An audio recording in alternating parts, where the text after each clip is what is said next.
Hi friends, Angamaly രുചികളിലേക്ക് എല്ലാവർക്കും സ്വാഗതം. ഇന്ന് ഞങ്ങൾ ഷെയർ ചെയ്യുന്നത് ഞങ്ങളുടെ വീട്ടിലെ വിശേഷങ്ങൾ ഒക്കെ തന്നെയാണ്. ഒരു കുരുവി കൂടുകൂട്ടാൻ വന്നിരിക്കുന്നത് നിങ്ങൾക്ക് കാണാൻ പറ്റുന്നുണ്ടോ? വീഡിയോയിലേക്ക് പോകുന്നതിന് മുൻപായി ഈ ചാനൽ സബ്സ്ക്രൈബ് ചെയ്തിട്ടില്ലാത്തവർ ദയവായി സബ്സ്ക്രൈബ് ചെയ്യുക. കൂടെ താഴെ കാണുന്ന ബെല്ലൈക്കൺ കൂടി ക്ലിക്ക് ചെയ്ത് ഓൾ എന്ന ഓപ്ഷനും കൂടി ടച്ച് ചെയ്താൽ ഞങ്ങളിടുന്ന വീഡിയോസിൻ്റെ നോട്ടിഫിക്കേഷൻ നിങ്ങൾക്ക് അപ്പോൾ ലഭിക്കുന്നതായിരിക്കും. പോകാം വീഡിയോയിലേക്ക്.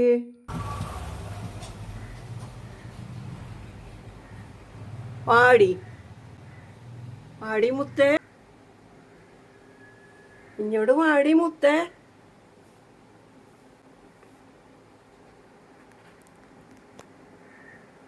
നീ വരുന്നോ? വന്നേ,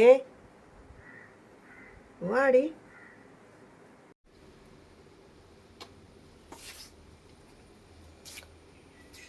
വള്ളിപ്പാല്, ചിരട്ടപ്പാല്. ഇത് പാലെടുത്തതിന് ശേഷം അതിനകത്ത് ഉറച്ചുണ്ടാകുന്നതല്ലേട്ടത്.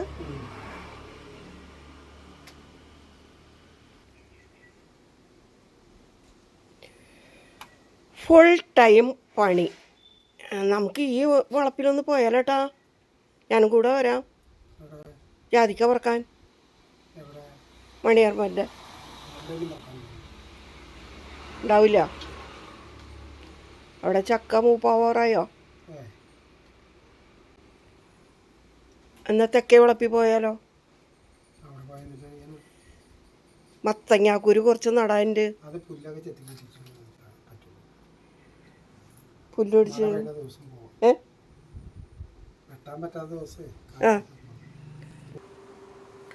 അപ്പൊ പുല്ല് വെട്ടാൻ വരുമ്പോ ആളവിടെ വേണ്ടേ? അപ്പോ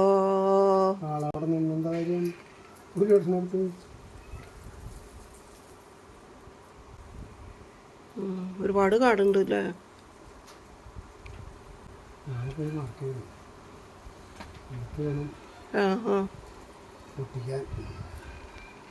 ഇനിയും ചിലപ്പോൾ കുറച്ച് നാളത്തേക്ക് ഇവിടെ പെയ്യ.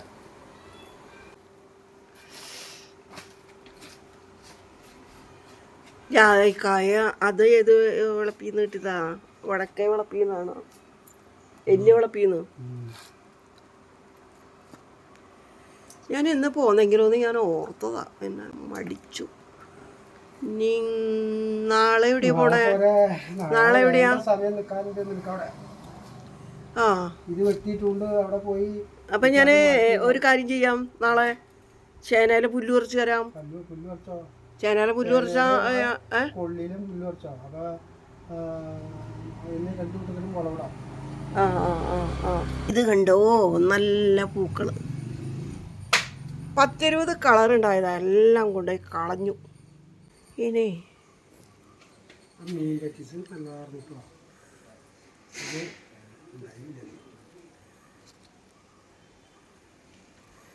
ഇത് പാകമായി.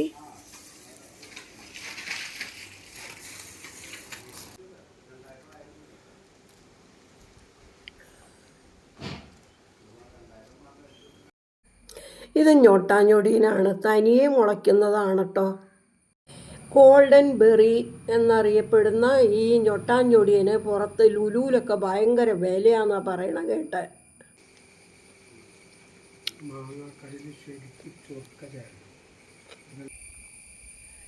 നല്ല ഭംഗിയുള്ള പൂക്കൾ. എന്തോരം ആർത്ത് പിടിച്ച് പോവുകയാണ് കേട്ടോ പൂക്കള്.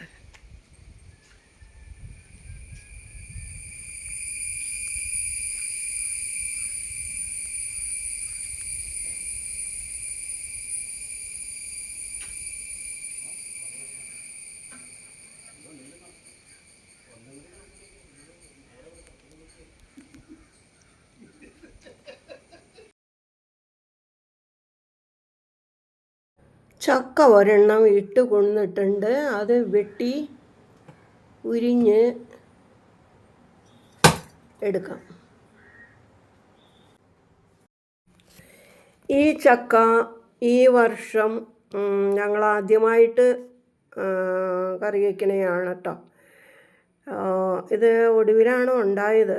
നല്ലോണം മൂപ്പായി. ഇത് പഴുത്തിട്ടുണ്ടെങ്കിൽ പുളി വയ്ക്കണ പാകത്തിൽ തിന്നാൻ നല്ലതാണ്. ഞെറുങ്ങനെ തിന്നാൻ പറ്റും. പിന്നെ ഇത് നല്ല മധുരവും ഒക്കെ ഉണ്ട് കേട്ടോ. വയ്ക്കാനും നല്ലതാണ്. ഇത് കുഴഞ്ഞുകൂടി ഉടഞ്ഞ് കുറുക്കാവണ പോലത്തെ ഒന്നുമുള്ള ചക്കയല്ല. വെന്ത് അത് നല്ല ഒരു നെയ്യ് പുരണ്ട പോലെ ഇരിക്കും.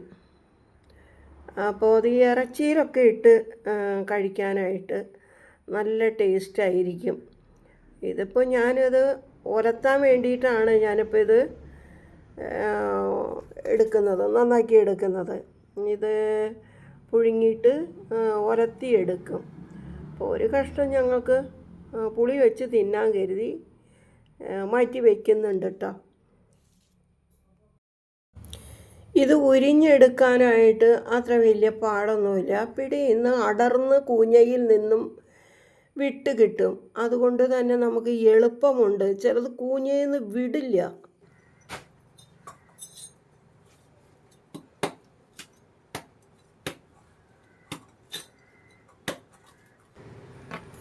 ചക്ക ചുള ഉരിഞ്ഞെടുത്ത് കൊണ്ടുവന്നത് അതിൻ്റെ ചകിണി കുരു എല്ലാം മാറ്റിയിട്ട് നമുക്ക് അരിഞ്ഞെടുക്കാം.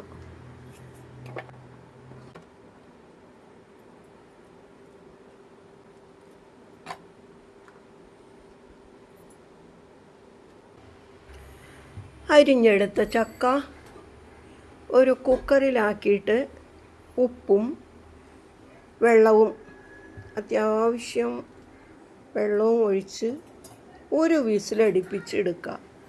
ഇത് ചെറിയ കപ്പാണ് കേട്ടോ.